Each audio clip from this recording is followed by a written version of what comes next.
Your love is patient. You fill my heart with so much peace and joy. You're amazing. You make my life feel brand new. You're amazing. You make my life feel brand new. Jesus, you love me too much. Oh. Shalom, shalom, bien-aimés dans le Seigneur, je vous salue tous au nom puissant et précieux de notre Seigneur Jésus-Christ de Nazareth. Bienvenue à notre pain quotidien du mardi 20 mai. Que Dieu vous bénisse et continue de vous mettre au large à travers les messages puissants déversés sur cette plateforme. Depuis le mois de mai, nous traitons de la thématique suivante, les choix de destinée. Pour cette semaine, un environnement propice et pour ce jour, le bon pays, tiré du livre de Deutéronome 8 en son verset 7, que je lis maintenant par la grâce de Dieu.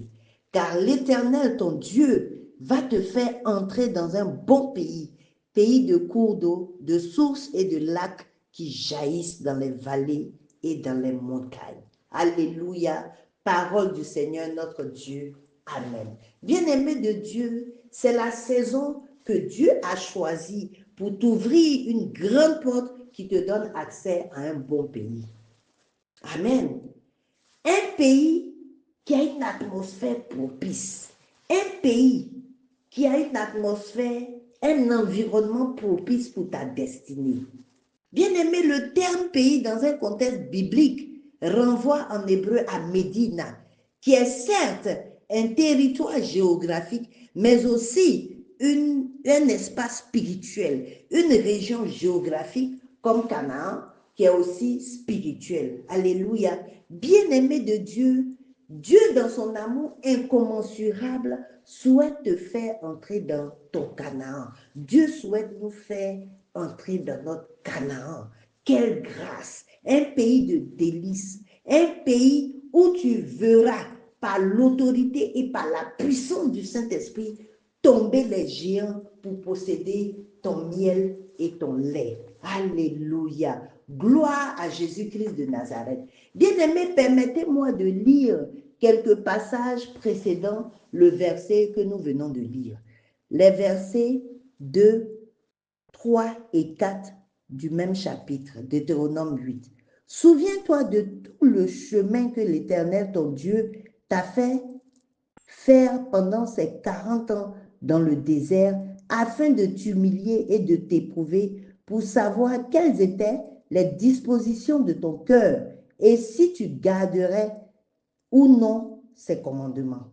Il t'a humilié, il t'a fait souffrir de la faim, il t'a nourri de la manne que tu ne connaissais pas et que n'avaient pas connu tes pères, afin de t'apprendre que l'homme ne vit pas de pain seulement, mais que l'homme vit de tout ce qui sort de la bouche de l'Éternel. Bien-aimé de Dieu, je ne sais pas par quoi tu passes, mais tu t'appelles aussi Israël. Même si tu ne vis pas sur le territoire d'Israël, tu t'appelles Israël. Israël, tu es en train de passer par un moment désertique. Tu es en train de passer par une situation difficile. Alléluia. Tu es en train de passer peut-être même par une maladie que tu ne peux pas exposer, que tu ne peux pas expliquer à ton entourage. Bien-aimé de Dieu, tu es en train de passer par un manque d'argent crucial, par une sécheresse financière qui ne dit pas son nom.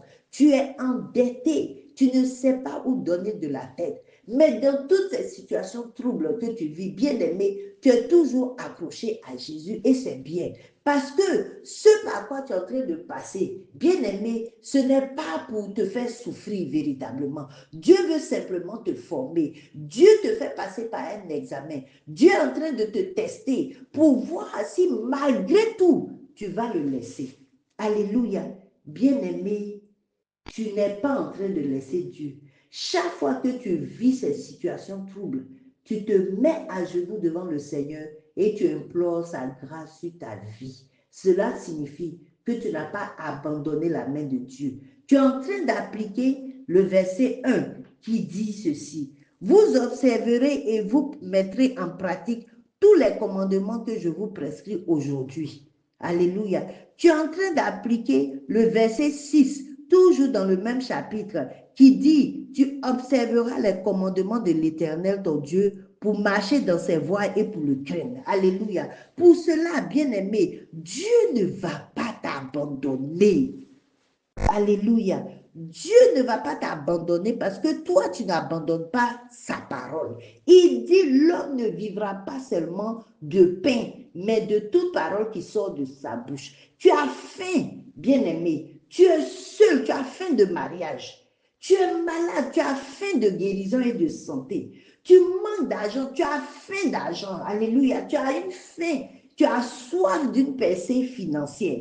Dieu va te faire vivre ces choses. C'est pour cela qu'il parle dans notre verset de ce jour d'un pays, un pays de délices, où jaillit l'eau dans les vallées et dans les montagnes. Un bon pays, bien aimé pour toi et moi. Un bon pays où la sécheresse n'aura pas de place. Un bon pays, bien aimé. Un très bon pays, un pays de délices, là où coule le lait et le miel.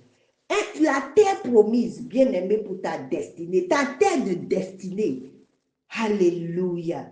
C'est un pays, bien aimé, où la terre est féconde, où la terre, ta terre est au bord, là où Dieu te met au large, te permet de glorifier son nom.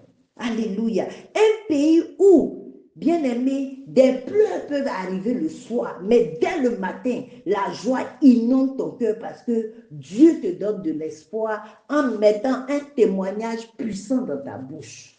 Alléluia. Bien-aimé, c'est un pays où tu ne manqueras de rien.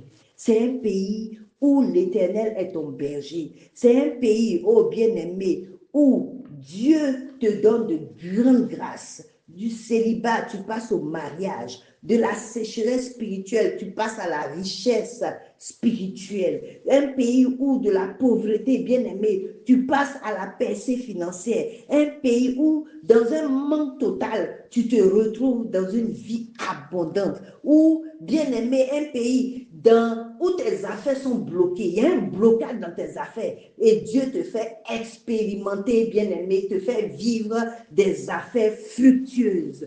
Un pays où tu es dans la stérilité. Ta belle famille se moque de toi. On dit, mais est-ce qu'elle aura un enfant? Celle-là, est-ce qu'elle peut avoir un enfant? Juste quand on regarde ta femme, on dit, tes reins là sont trop étroits, sont trop petits pour que tu puisses avoir un enfant dans ton sein. Bien-aimé, c'est un pays où de la stérilité, tu passes à la fécondité. Alléluia. Où tu as des jumeaux, tu as des triplés. Où tout en respectant le planning familial, tu as 3, tu as 4 enfants et tu glorifies le nom de ton Dieu. Alléluia. Bien-aimé de Dieu, c'est un pays où Dieu te dit, parce que tu as respecté, tu as pratiqué tous ces commandements, il te fait vivre la multiplication, où tu possèdes tes possessions. Alléluia. Un pays où tu mangeras du pain. Lorsqu'on va plus loin, il dit dans le verset 9, où tu mangeras du pain avec abondance, où tu ne manqueras de rien. Pays dont les pierres sont du fer et des montagnes duquel tu tailleras les reins. Mais alors, au verset 10, bien-aimé, Dieu te dit, lorsque tu mangeras et te rassasieras, tu béniras l'Éternel ton Dieu pour le bon pays qu'il t'a donné. Verset 11. Garde-toi d'oublier l'Éternel ton Dieu au point de ne pas observer ses commandements, ses ordonnances et ses lois que je te prescris aujourd'hui. Alléluia. Bien-aimé, Dieu est bon pour toi et Dieu est bon pour moi. Alléluia. Il dit, lorsqu'il te fera entrer dans ce pays de délices, lorsqu'il te fera entrer dans ton Canaan, et même si tu vis déjà ton Canaan, bien-aimé, garde-toi d'oublier l'Éternel qui t'a fait grâce ou qui te fait grâce. Alléluia. C'était le pasteur Becket. À très bientôt. Bénédiction.